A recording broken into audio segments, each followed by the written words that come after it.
Oke, sudah masuk semuanya ya rombongan dari MI Al-Ma'arif dari Cilacap. Iya, ini adik-adiknya kelas berapa ini yang kesini? Oh, kelas 5 dan kelas 6 bersama wali muridnya ya. Iya, langsung kita mulai. Sebelumnya assalamualaikum warahmatullahi wabarakatuh. Waalaikumsalam warahmatullahi wabarakatuh. Ya, yang terhormat Bapak Ibu Guru, Wali Murid dan seluruh rombongan siswa-siswi ini dari MI Al-Ma'arif dari Cilacap. Terima kasih atas kunjungannya ke Monumen Jogja kembali. Ya, nanti sebelum keliling ya di Mojali dari lantai 1 sampai dengan lantai 3 kita nonton film dulu. Tidak lama, durasinya hanya 10 menit, tapi walaupun cuma 10 menit, yang akan kita saksikan nanti adalah film asli. Ini film dokumenter ketika para pejuang kita mempertahankan kemerdekaan Indonesia. Karena walaupun Indonesia sudah merdeka ya sejak 17 Agustus tahun 1945, tapi karena Belanda tidak mau mengakui, nanti mereka terus datang ke Indonesia, kemudian melancarkan yang namanya agresi-agresi militernya. Sampai nanti pusat pemerintahan Indonesia atau ibu kotanya Indonesia harus dipindah dari Jakarta ke Yogyakarta, ini pada tahun 1946. Dan nanti saat ibu kotanya pindah ke Yogyakarta, Belanda pun ikut datang ke Yogyakarta, kemudian melancarkan yang namanya agresi militer Belanda yang kedua. Ini nanti terjadi pada tahun 1948. Dalam agresi tersebut adik-adik, nanti akhirnya seluruh kota Yogyakarta ini pun berhasil dikuasai oleh Belanda.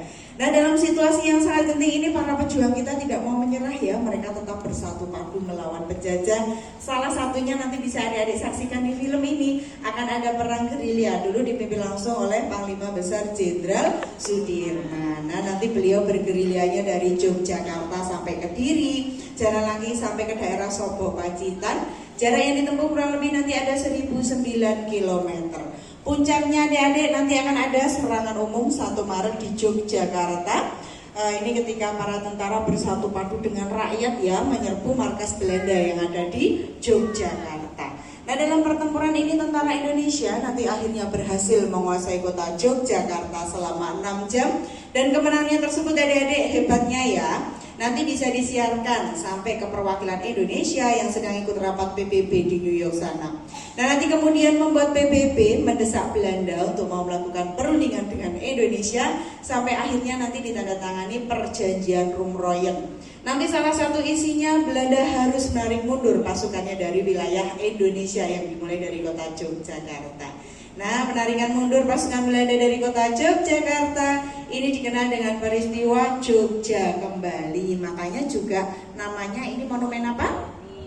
Jogja Kembali. Nah, ini sebagai terdengar ya peristiwa kembalinya ibu kota Yogyakarta ke tangan bangsa Indonesia. Nah, seperti apa filmnya? Langsung saja kita saksikan ya. Film serangan umum 1 Maret di Yogyakarta. Selamat menyaksikan.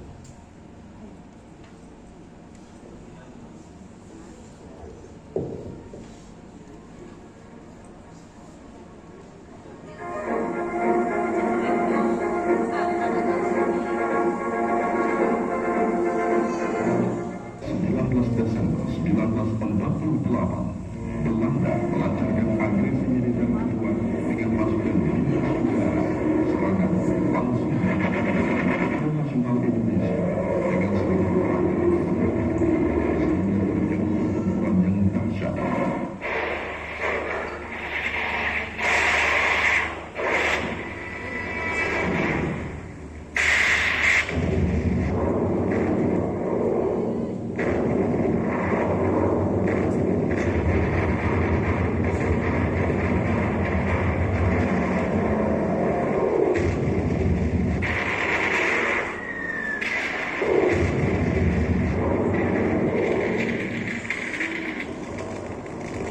Yogyakarta dihancurkan dengan rombongan Belanda dan akhirnya seluruh kota Yogyakarta jatuh di bawah kekuasaan Belanda.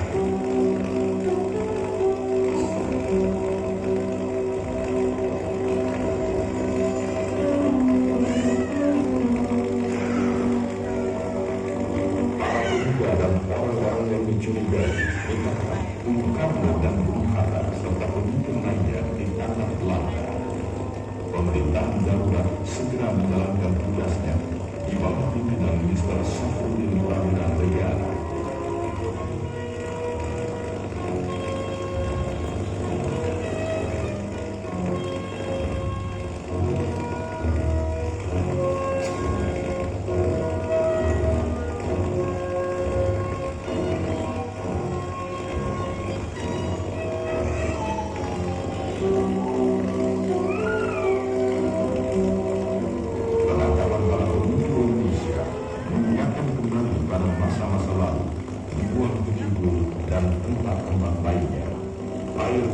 sambil mengingatkan kembali masa lampau ketika saat perjuangan yang begitu dan panen raya begitu hangat.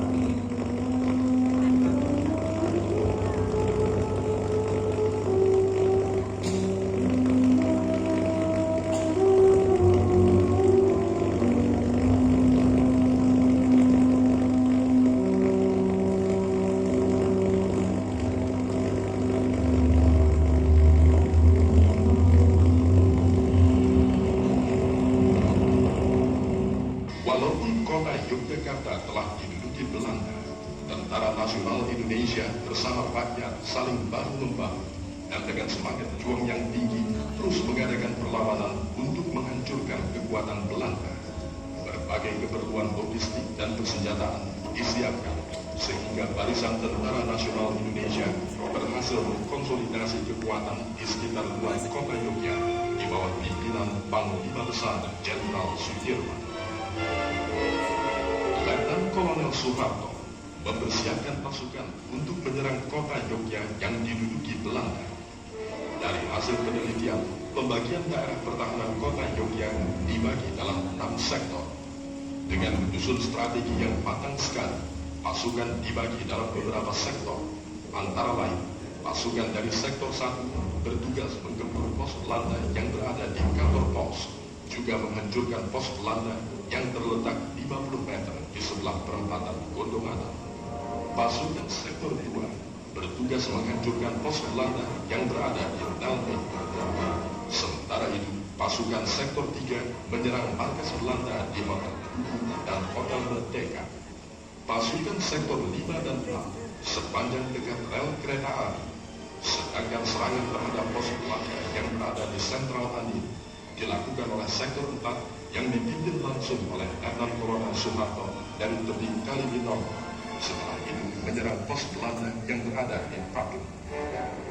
Tepat pukul 6 pagi tanggal 1 Maret 1949, ketika sirine pagi berbunyi, kota Yogyakarta diserang dari berbagai sektor oleh 1.500 orang Tentara Nasional Indonesia dan pejuang. Serangan mendadak ini membuat panik pasukan Belanda dan terjadi pertempuran yang sengit. Sebagai identitas, pasukan Tentara Nasional Indonesia memakai nama Jambu Kuning. Serangan dilakukan